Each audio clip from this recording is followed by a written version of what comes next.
Right here.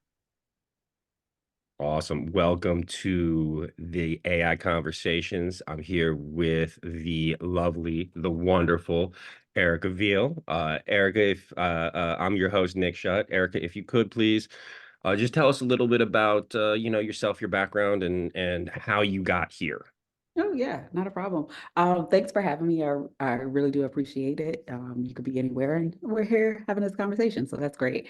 I am Erica Veal. I go by Evil because it sounds cooler, and I'm working on my doctorate, so I can be Dr. Evil. It's literally the only reason why I'm doing I love it. it. Yeah. And I've been working in the data space for quite some time now. And for the last few years, I've worked around data monitoring and observability. And I consider myself a data and responsible AI activist, meaning that I advocate for social change using data and for human rights while when it comes to AI. So yeah, my journey here has been a roller coaster. It's been fun.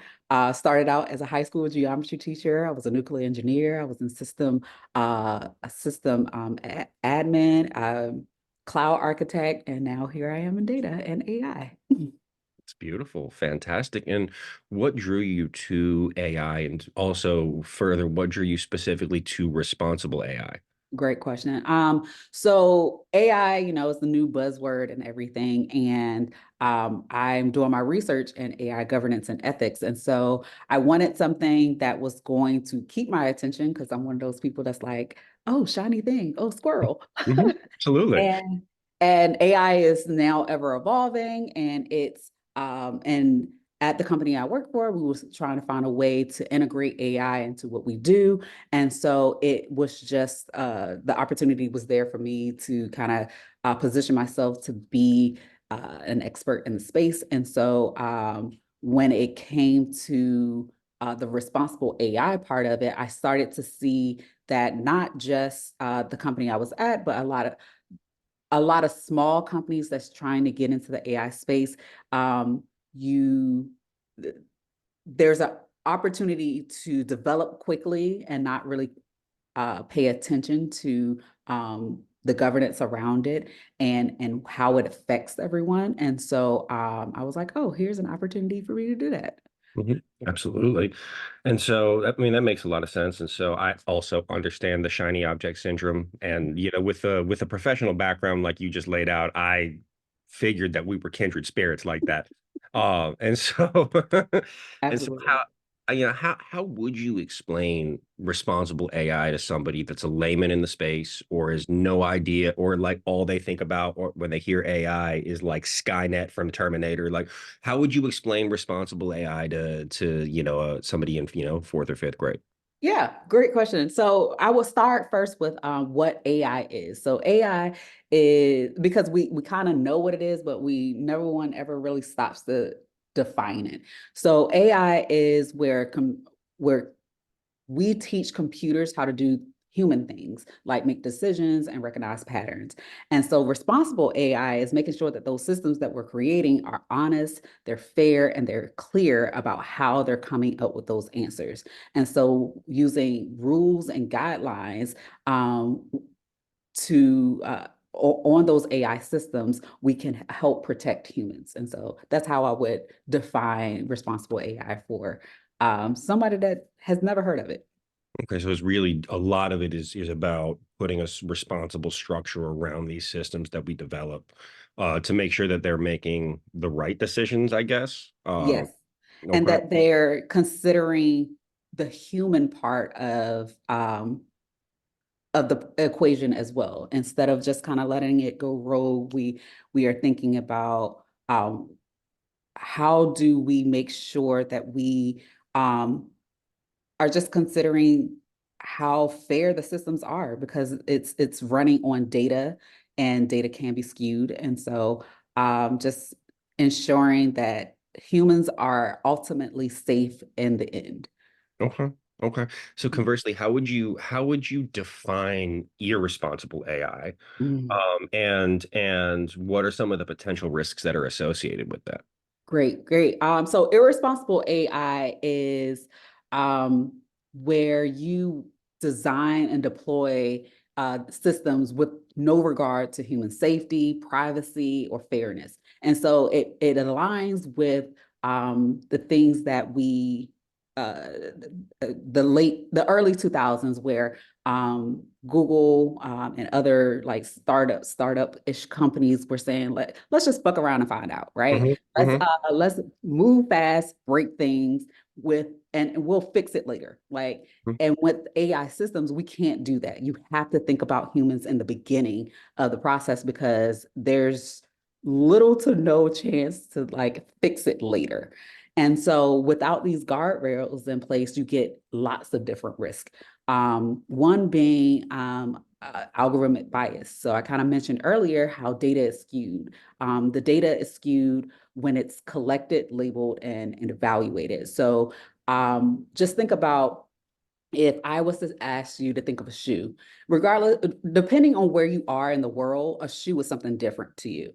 Hmm. Some people think that shoes are just dress shoes, or some people don't consider a flip flop a shoe, and so collecting that data, you need to get it from all these different places so that you are getting a nice array of data so that the data is not skewed. But then someone has to manually go in and label that data. Hmm.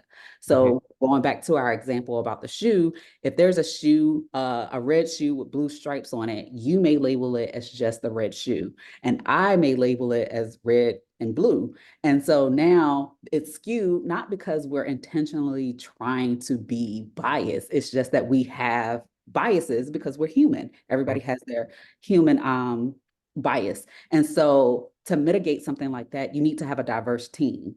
You need to have people come in and be like, hey, well, what about this? Have you considered looking at it this way? Because if we all have diverse backgrounds, we all have certain ways that we look at things. And so that is one way to mitigate that.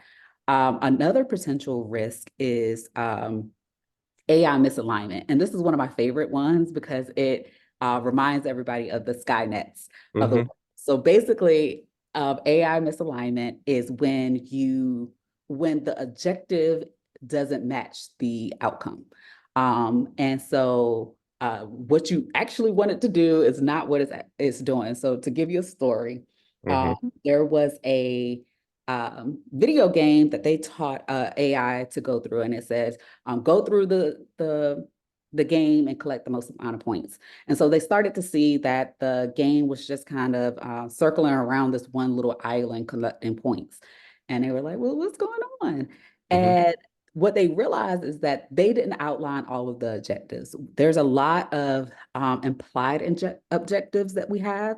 So we know that when we go through a maze, that means you need to finish the maze, but you didn't program the computer to finish the maze. And so it had to pick a objective to accomplish, and it was collect the most points. Hmm. And that's what it was doing. Okay. So that's how you get the Skynets of the world, right? Where if you don't program a computer, these AI systems to do exactly what you want it to do, it's going to spin out of control. So Hmm. to make that, you want to slow down and make sure that you have all the objectives. I am talking a lot, so It's okay. No, no, it's fascinating. So, like, it reminded me of I don't know if you've seen the movie I, Robot or read the Asimov yes, book. But I remember I haven't read the book in God 20, 25 years, but I remember the movie. I remember like the robots ended up taking over the world, and the mastermind behind it all was because we can do a better job of protecting humans yes, than humans can, right? yes. And so is that what you mean? Like, are those kind of like the real world consequences that could potentially come about without the right guidelines in place?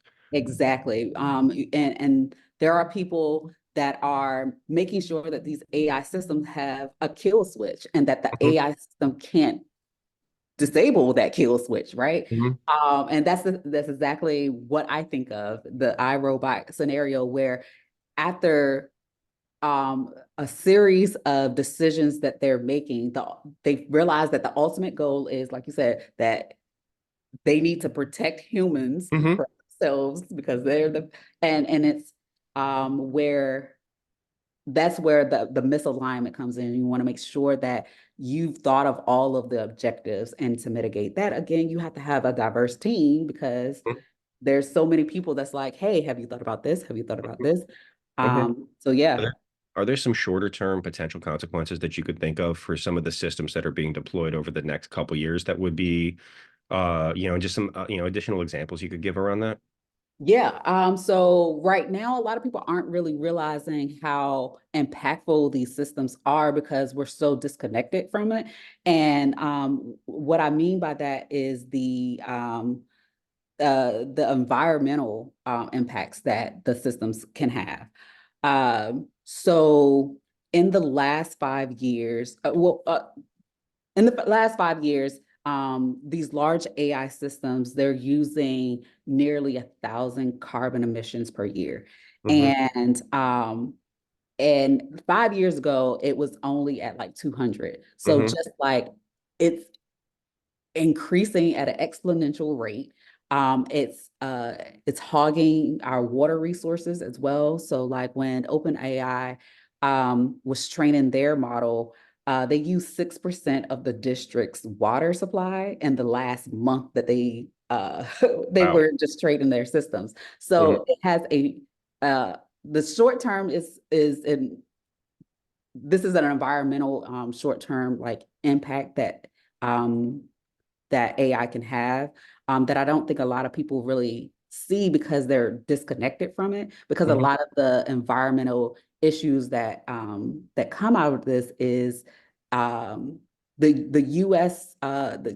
And China and like these big not company countries um, don't really see those impacts. It's the smaller countries like Sudan and the Maldives that may see these impacts, and they're not benefiting from AI, nor are um, they're thought of while they're being created. They're not Hmm. benefiting from AI technologies at all. So Right. that's one way that it's impactful in the short term. Okay.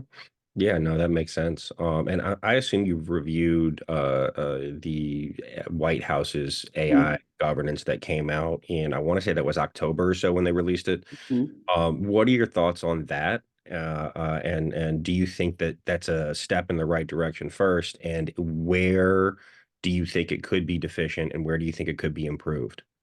Yeah, I think that it is going in the right direction because the bigger organizations that hold the majority of our data, there needs to be guardrails and some type of federal regulations around them so that it protects humans.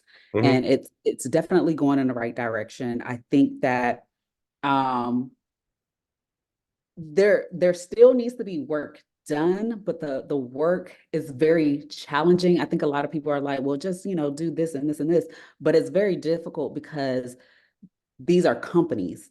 And one of the things that a lot of people, when it comes to responsible AI, is transparency. Hmm. And it's very difficult to do when you're a company and your intellectual property is what drives your company. Hmm. And to expose that and how it works, it's like, oh, here, just take my company, please. Hmm. And so it's that becomes challenging for the government to make sure that they are creating. Right now, they can only give guidance on what they can do.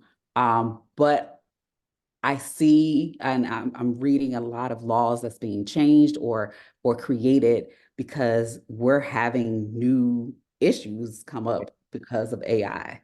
Absolutely. No, what are some of the new issues that are coming up, and how are people looking to mitigate them? So creating deep fakes. Oh, This is okay. something that is, yeah. A huge one. I'm sure you saw about the in was it the day of the Massachusetts primaries, I think. There was somebody that created a robocall of Biden's voice telling people not to go out and vote. And like that's, and when you look at like elections and how they're moving on a couple of hundred votes either way, right? And you just have to look at the last couple presidential cycles to see that.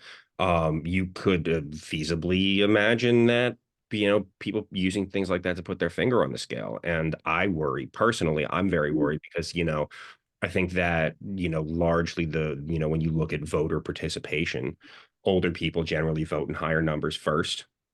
Second, they've all been duped by social media over the last couple of years. I think that, not all of them, but like when you look at percentages of populations, I feel like they're far more susceptible to things like online scams, and online swaying and online, and because they didn't grow up with it, that's not native to them, right? And so that's one of the things that really worries me personally is like how, you and I can probably tell whether it's an AI generated video pretty well most of the time now without too much work. But, do you think your parents could or your grandparents? And I'm glad that you actually brought that up because they passed the bill that said that it is illegal to use AI in order to do what they did with the Biden thing, right? Hmm. But if you read deep into it, it's only for cell phones or something like that. And to your point, they're running these scams on landlines. Hmm. And landlines, the people that have the landlines are older Hmm. people who are more susceptible to these types of scams. And it's Hmm. like there needs to be more regulation on things like that because you're exposing our most vulnerable people to this new type of fraud, and and and they're not in a position to learn about it. Like Hmm. I remember my granddad asked me, "What's a website?" And it was the most challenging thing I have ever tried to explain to Hmm. anybody because we just know because we grew up with it. But there's a lot of things like trying to explain to an older person that or that this is fake, this is not, but it sounds like Biden, it sounds like blah blah Right. blah. So you Hmm. don't know. Yeah. With the deep fake videos, again, like you're saying, with the political climate, it there's no way to identify a deep fake video easily. Even if you were to, the way to do it, it still requires like a lot of time. There's no way to just look at it unless it's just a really poor quality video. They're getting really, really Oh good, yeah. right? Hmm. And so, right now, some of the laws that they're trying to pass on deepfake videos, I don't know if you've heard, but like Taylor Swift, she was involved in a sexual video, like deepfake video. And so, because of that, out of that, uh, spun spun the Defiance Act, I want to say. And that's an acronym. Can't tell you what the acronym stands for, right? It's too many But of them anyway. yeah, it's way too long, but basically it's trying to protect people from videos like this. Like they want to hold a person that's accountable for creating this video. Like they and the people that are more susceptible to videos that are in sexual in nature like that are women. And so we're exposing so many women to a brand new way of getting harassed. Yeah. And the people that do this shouldn't just be able to roam free. There should be some type of consequence. There's still a lot to be desired in that act. Hmm. There's another one called the No Fakes Act, which uh, they're trying to see if anybody that has something to lose, and somebody creates a video of them or a picture or something, uses their voice or something like that in order to gain profit, that you can sue this person. And it's right now, like they have the publicity act right now that allows for that, but they're trying to open it up a little bit more so that just regular people, because why do I have to be famous in order to like Right. say that Hmm. you can't use my voice like Yeah, to I imitate agree. me? And I think it's just easier to get the famous people. I just saw something, oh, I want to say last week, I hate the term influencer, but some YouTube personality of some kind posted something where one of her videos they took and they used it to, I mean, it wasn't her voice, but they Mhm. dubbed it over and used it in a ED Meds ad. Some company did, right? And it's like, okay, well, I mean, she's out here saying, I don't remember the whole story behind it, Mhm. but like she was like, yeah, this is like a very personal video. I was talking about my divorce. I'm like, first, Mhm. ma'am, I don't know why you're doing that on YouTube. But second, it sounds like you need a therapist. But second, that's I mean, that's just inherently terrifying to me. Like, can you imagine when you start scaling that up from a manipulation perspective, and I'm sure you know about all these pig butchering scams that have been going on over the last couple years. That's just the ones where that's the technical term for the ones where the people will like send you the text and like, oh my God, I thought you were my friend. It's the wrong Mhm. number and then they'll get you interacting with them and and I mean those things really blew up during COVID when people were Mhm. incredibly isolated, incredibly lonely by themselves all the time, right? And the next thing you know, you're emotionally invested with somebody who happens to be a slave somewhere in Southeast Asia, literally. But I mean that's terrifying, right? How you could essentially use instead of it being, some random person, you could theoretically see somebody, pulling down my voice or pulling somebody else's voice down and using that as a way to get people in and oh, this is my new number or whatever, right? And if with a couple of with a couple of minutes of us talking, it's like the Mission Impossible, where you talk, you have to say all the words, and you put a little thing on your Mhm. throat, and then all of a sudden you sound like the other person. And it's like I don't know how, Yep. and again, like I've spent time over the last couple years wondering what's going to be our generation's. What are we going to fall for, right? Mhm. What's going to get us, because you think about as technology continues to evolve and move forward and push forward, are we going to be off the bandwagon at some point? And will there be some kind of scam that we fall for that all these elderly folks are like the ones they're falling for now, where they're getting sucked or getting tens of thousands of dollars sucked out of them by people pretending to be somebody online, what have you? And like, I mean, maybe it could be that, but I also feel Mhm. like, we grew up alongside technology in a way that generations before didn't, and generations after never will have the opportunity to. And so like, Mhm. first website I ever made, I had to learn how to code to do it, and Yep. nobody has to like now with all the no code, low code, like you don't have to know that. And I actually just read earlier today I was reading that's there's a big problem with young folks in companies not knowing how to use things like email and Word and they because they just never used it. And it's like I can't even imagine that. But like, I guess if you grew up texting and email wasn't the thing, you just never really engaged with it like that. So I mean I always kind of wonder what are we gonna fall for? How are they gonna get And us? and that's a great question. Like I never even thought about it like that. Like growing up beside technology, we feel like we are susceptible. At some point, we're going to be susceptible to something, Mhm, right? But it's like it's so far-fetched to us because we're so plugged into so many things. And mhm, and to your point, like the older generations, they are so removed from it, and the younger generations, they were born into it, and so there's a gap there as well. And I'm glad you actually brought that up because um, I'm mentoring this young lady, and there's so many things that she just doesn't know, and I'm just like, why don't you know this? And mhm, then I have to just like stop and think like, why would she know this? And mhm, at what point do you learn how to do this?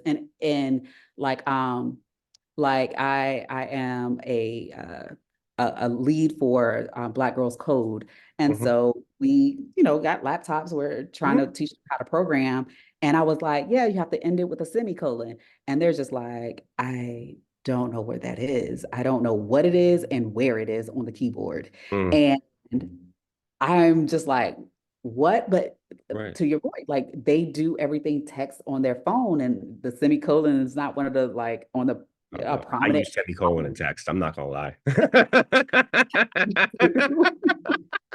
I I love a semicolon. 100%, right? That's what you put before however 90% of the time, right? Like that's where you use it, right? It's However, comma, semicolon, yeah, comma. I love correct. Exactly. And it's like, but but I also like and I mean I think one of the things I've been thinking about is like with the rise of Gen AI specifically, are what are some of the skills that people are going to lose? You look at it. things like Grammarly, right? And how that's been popular for a while because people don't know how to write anymore, right? And it's not like, you know, something like having an AI chatbot like a Chat GPT or it's not Bard anymore. I forget Gemini now, I think, Mhm. or Claude or one of these other guys on your phone, and how you can like put 3 words in and say turn this into something else, and it'll do it for you, right? How is that gonna affect this? And I also, how is it gonna affect software engineers' ability to physically write code? Mm. And I worry about what that's going to do to first the workforce over the next 15 years, but second, um, when you talk about transparency being built into systems, I think that a lot of people don't know much about. I mean, I think even some experts with black boxing and how they feed data through don't always know how, models are making decisions. With all of that in mind, how do you build transparency into these systems? And what is the potential downside if you don't? Yeah, great questions. The the first thing is awareness and education, right? Um, if you don't know that it's a problem and that you need to know what the answers are, like how Mhm, would you even know to even question it, right? A lot of it also is that we have, I think, and I say we as a society have grown so used to technology being right or being the default that we don't ever question it. And if it is wrong, we think that we're wrong mhm, because we relied on it so much. So making sure that from the developer all the way down to the user is aware and educated on like the capabilities, the limitations, and any potential risk of an AI system is the first and foremost thing that helps to promote transparency. Next is making sure that there's guidelines and oversight built into the onset of these um, systems, mhm, and making sure that there's an audit process, um, preferably a third party auditor in the process, so that they're checking at every stage of the pipeline to make sure that there's no biases, no errors, and that it's ethically correct. And if there is any concerns, that they can go back and fix it at mhm, before it becomes a thing too ingrained in the system. Because as you said, like now black box is starting, it's where it kind of goes in, no one knows what's going on, how to make it visible, and um that is it's hard to pull back once it's out there. mhm, And lastly, efforts to make sure that it's explainable. And that means that they're able to explain how the system works, how they actually came up with the decision and the outputs. Is important that everybody in the process is focused on that.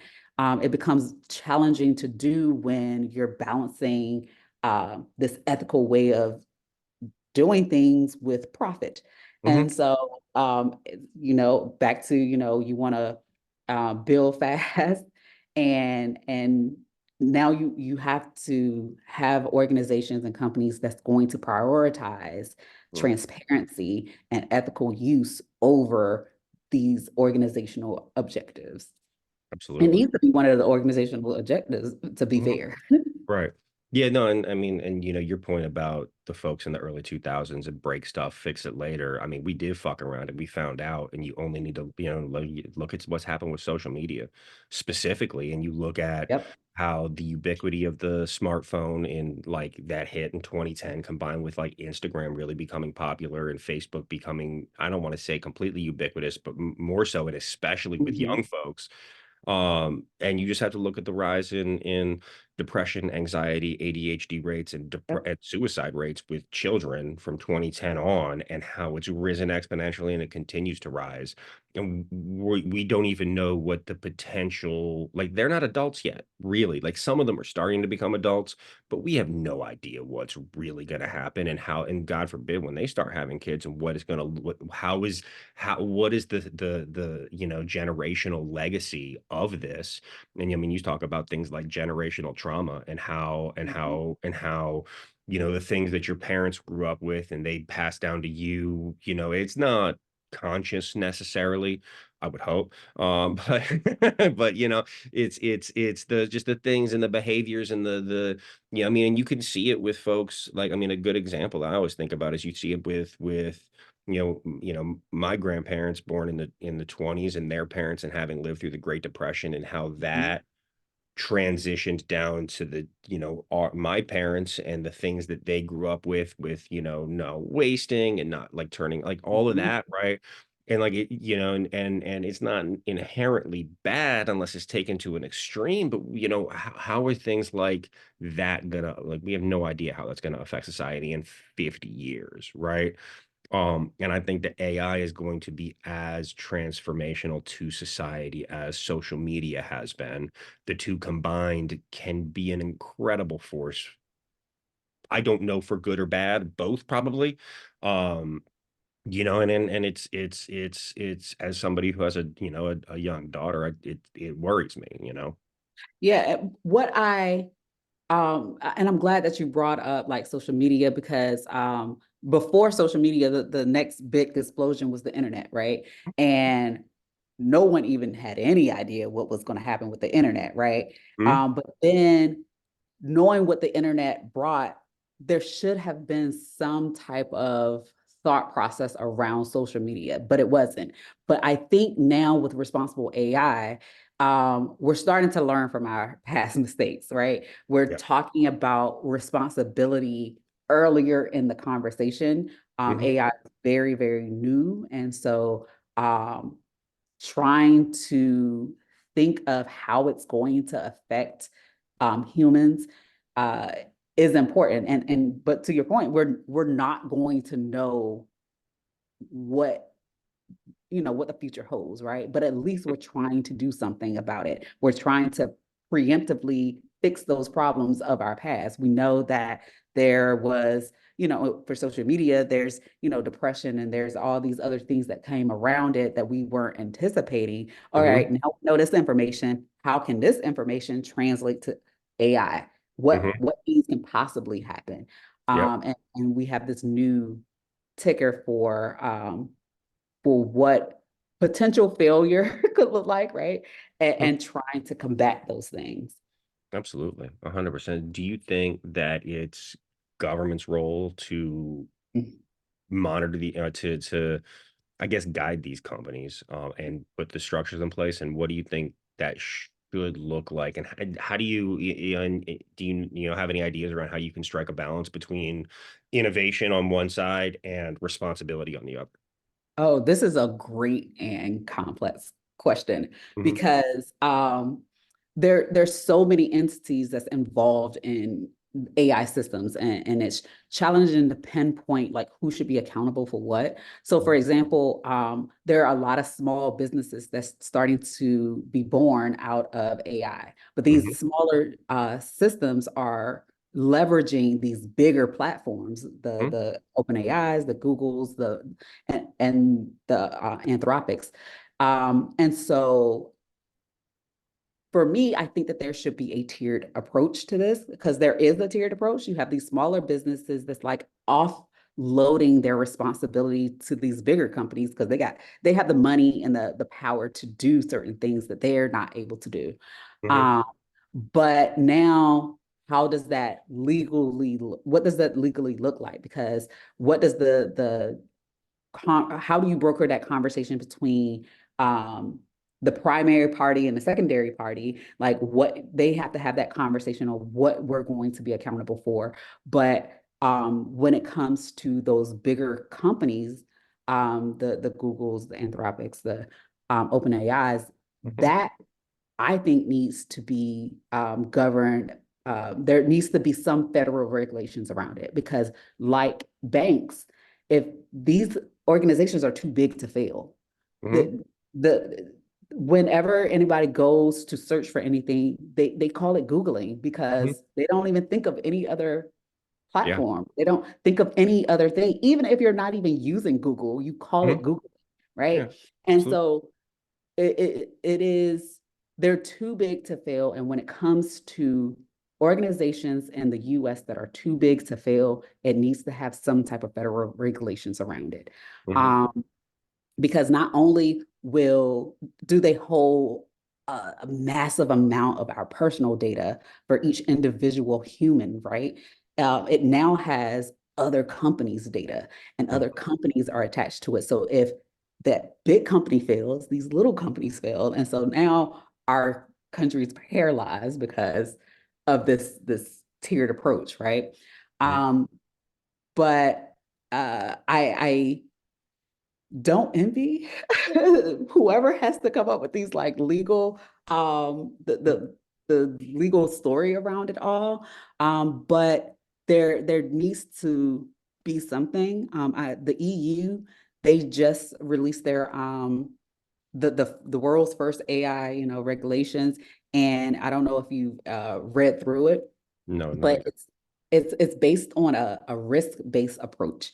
And Hmm. so it's four tiers. There is no risk, no to limited risk, or no to minimal risk, I think. And that's something like a video game.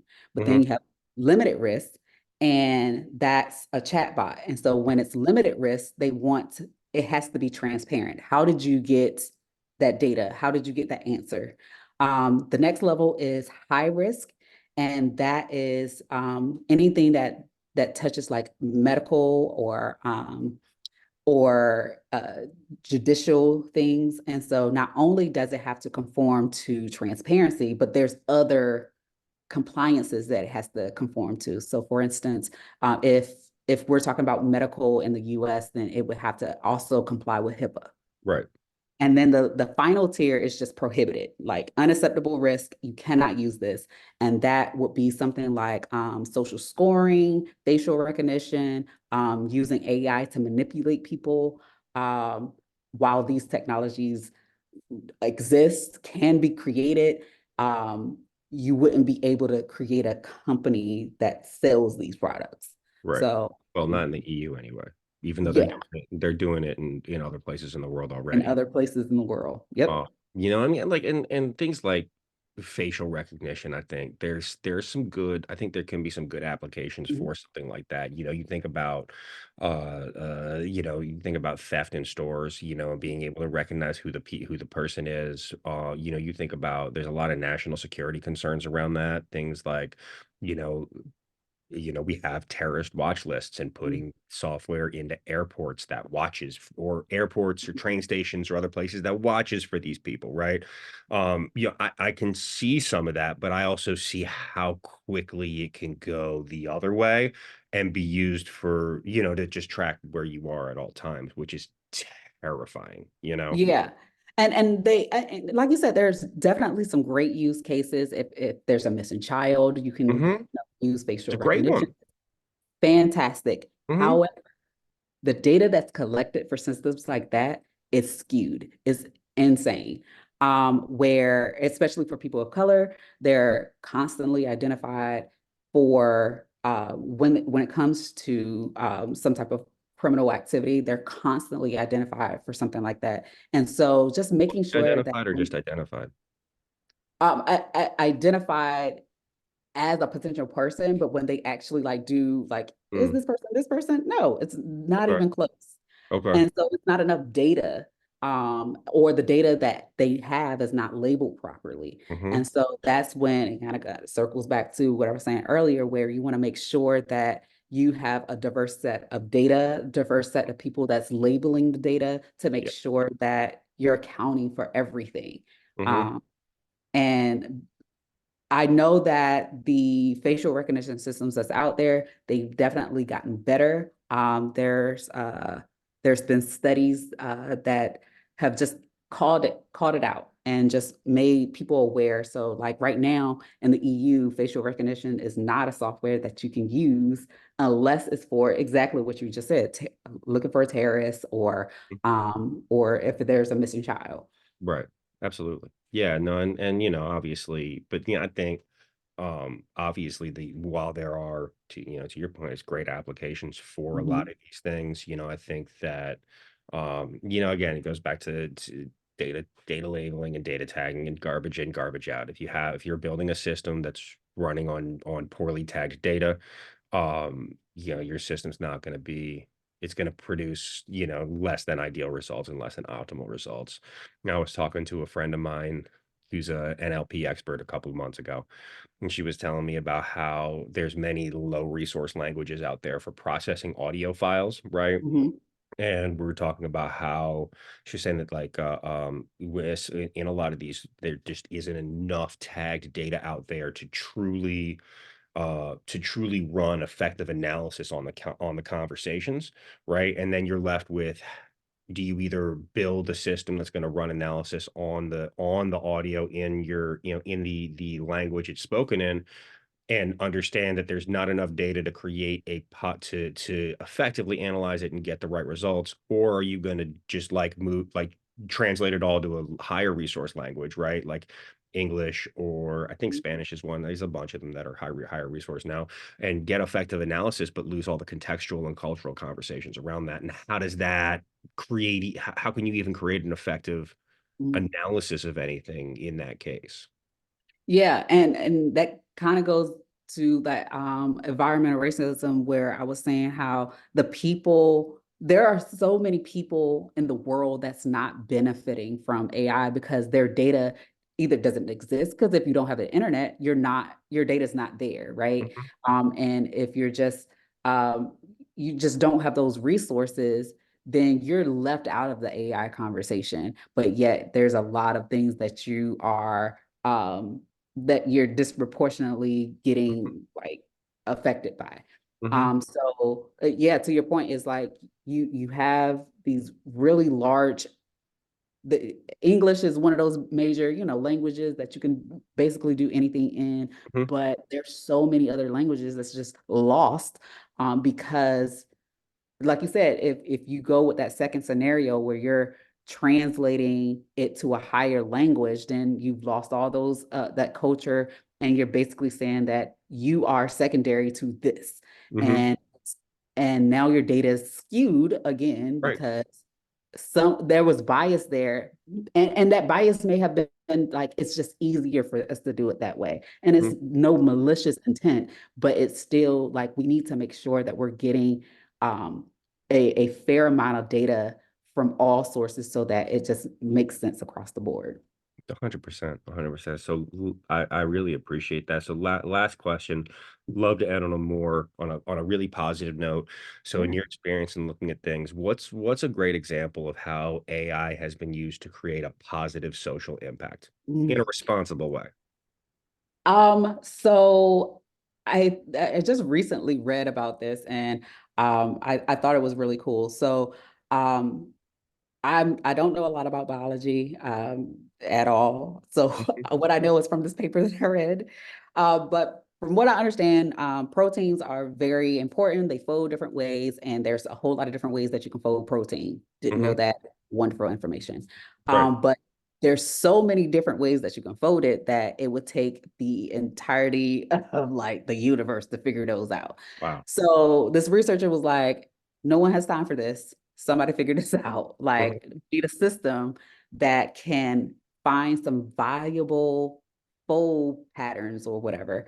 mhm, And DeepMind, they actually created a system called AlphaFold that was able to find 25 valuable combinations. And 25 doesn't sound like a lot until you learn that like the second place person only found three. wow. So Sure. That's incredible. it That's is. And really so cool. it really is cool. And so what this means is that drug companies now can use AI to find combinations of viable patterns for different drugs so that they can spend less time trying to find combinations and more times trying to solve problems because drug companies, they're trying, right before AI, what they were trying to do is make a drug that was going to impact the most people.